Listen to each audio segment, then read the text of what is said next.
അമേരിക്കയിലെ Indian IT പ്രൊഫഷണലുകൾ ഉൾപ്പെടെയുള്ള വിദേശ തൊഴിലാളികളെ ആശങ്കയിലാഴ്ത്തിക്കൊണ്ട് H-1B വിസ സംവിധാനം നിർത്തലാക്കാനുള്ള നിയമനീക്കങ്ങൾ ശക്തമാവുകയാണ്. ഫ്ലോറിഡയിൽ നിന്നുള്ള ജനപ്രതിനിധി ഗ്രേഗ് സ്റ്റ്യൂബി അവതരിപ്പിച്ച എക്സൈൽ ആക്ട് ആണ് ഈ നിരയിലെ ഏറ്റവും പുതിയതും കർശനവുമായി വരും. 2027 സാമ്പത്തിക വർഷത്തോടെ H-1B വിസകളുടെ എണ്ണം 0 കുറയ്ക്കാനാണ് ഈ നിയമനിർമ്മാണം ലക്ഷ്യമിടുന്നത്. അമേരിക്കൻ തൊഴിലാളികളുടെ തൊഴിൽ സുരക്ഷ ഉറപ്പാക്കാനും കോർപ്പറേറ്റുകൾ വിദേശ തൊഴിലാളികളെ ചൂഷണം ചെയ്യുന്നത് തടയാനും ഇത്തരം കർശന നടപടികൾ അത്യാവശ്യമാണെന്നാണ് ബില്ല് അവതരിപ്പിച്ചവർ വാദിക്കുന്നത്. ഇതിനു പുറമെ pause act, visa reform act തുടങ്ങിയവയും കുടിയേറ്റ നിയമങ്ങളിൽ വലിയ മാറ്റങ്ങൾ നിർദ്ദേശിക്കുന്നതാണ്. അമേരിക്കയുടെ താൽക്കാലിക വർക്ക് വിസയായ H-1B വിസ അവസാനിപ്പിക്കാൻ ഉദ്ദേശിക്കുന്ന ബില്ലുകളുടെ പട്ടികയിലെ അവസാനത്തേത് ആയിരിക്കുകയാണ് എക്സൈൽ ആക്ട്. ഫ്ലോറിഡയിലെ 17th ഡിസ്ട്രിക്റ്റിൽ നിന്നുള്ള ജനപ്രതിനിധി സഭാംഗമായ ഗ്രേഗ് സ്റ്റ്യൂബി മുന്നോട്ട് വെച്ച എക്സൈൽ ആക്ട് അമേരിക്കയുടെ ഇമിഗ്രേഷൻ ആൻഡ് നാഷണാലിറ്റി ആക്ട് ഭേദഗതി ചെയ്ത് വിസ പ്രോഗ്രാം അവസാനിപ്പിക്കാൻ ലക്ഷ്യമിടുന്നതാണ്. കഴിഞ്ഞ കുറച്ചു മാസങ്ങളായി H-1B വിസ അവസാനിപ്പിക്കാനുള്ള ബില്ലുകളുമായി അമേരിക്കൻ നിയമനിർമ്മാതാക്കൾ രംഗത്തുണ്ട്. ഈ ബില്ലുകളിൽ പലതും അവതരണത്തിന്റെ ഘട്ടത്തിലാണ്. ഇതിലെ ഏറ്റവും ഒടുവിലത്തെ ഇതാണ് മുന്നോട്ട് വെച്ച എക്സൈൽ ആക്ട്.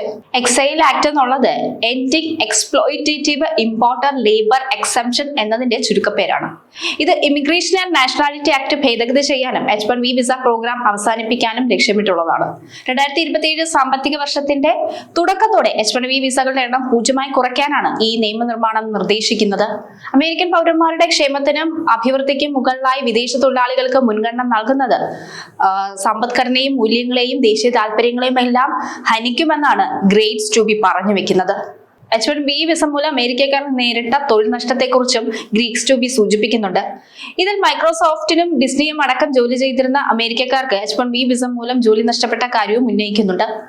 അടുത്തത് പോസ് ആക്ടിനെ കുറിച്ചാണ്. 2025 നവംബറിൽ ടെക്സസിൽ നിന്നുള്ള റിപ്പബ്ലിക്കൻ പ്രതിനിധി ചിപ്പ് റോയി ആണ് പോസ് ആക്ട് അവതരിപ്പിച്ചത്.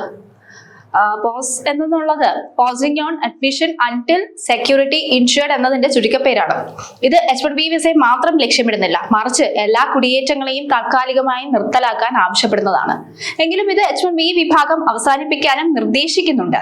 കൂടാതെ വിദേശ വിദ്യാർത്ഥികൾക്ക് പഠനശേഷം അവരുടെ പഠനമേഖലയിൽ ജോലി ചെയ്യാൻ അനുമതി നൽകുന്ന ഓപ്ഷണൽ പ്രാക്ടിക്കൽ ട്രെയിനിങ് റദ്ദാക്കാനും ഈ ആക്ട് ആവശ്യപ്പെടുന്നു. ചുരുക്കത്തിൽ ട്രംപ് ഭരണകൂടം ലക്ഷ്യമിടുന്നത് വിദേശ തൊഴിലാളികളെ അമേരിക്കയിൽ ജോലിക്ക് എടുക്കാതിരിക്കാനുള്ള നിർദ്ദേശങ്ങളിലേക്കും നിയമനിർമ്മാണത്തിലേക്കുമെല്ലാമാണ്. അമേരിക്കൻ തൊഴിൽ വിപണിയിൽ വിദേശികൾക്ക് പകരം സ്വദേശികൾക്ക് മുൻഗണന നൽകണമെന്ന രാഷ്ട്രീയവാദമാണ് ഈ ബില്ലുകൾക്കെല്ലാം പിന്നിലുള്ളത്. മൈക്രോസോഫ്റ്റ്, ഡിസ്നി തുടങ്ങിയ വൻകിട കമ്പനികളിലെ തൊഴിൽ നഷ്ടങ്ങൾ ചൂണ്ടിക്കാട്ടിയാണ് ഈ നീക്കങ്ങളെല്ലാം ന്യായീകരിക്കുന്നത്. നമുക്കറിയാം, അമേരിക്ക പഴയ അമേരിക്കയല്ല. ഡൊണാൾഡ് ട്രംപ് പ്രസിഡന്റായി അധികാരത്തിലെത്തിയ ശേഷം പല മാറ്റങ്ങൾ നമ്മൾ കണ്ടതാണ്. ഇന്ത്യക്ക് അന്യായമായി ചുമത്തപ്പെട്ട 50% തീരുവ ഉൾപ്പെടെ അതിലുണ്ട്. വിദേശ തൊഴിലാളികളെ ജോലിക്കെടുക്കുന്നത് അമേരിക്കക്കാർക്ക് ദോഷമെന്നുള്ള രീതിയിലാണ് ട്രംപ് ഭരണകൂടം മുന്നോട്ട് പോകുന്നത്. H-1B വിസയിൽ കൊണ്ടുവന്ന നിയന്ത്രണങ്ങൾ, H-1B വിസയുടെ ഫീസ് ഒറ്റയടിക്ക് കൂട്ടി, മാസങ്ങളോളവും വർഷങ്ങളോളവും H-1B വിസ അഭിമുഖങ്ങൾ നീളുന്നു.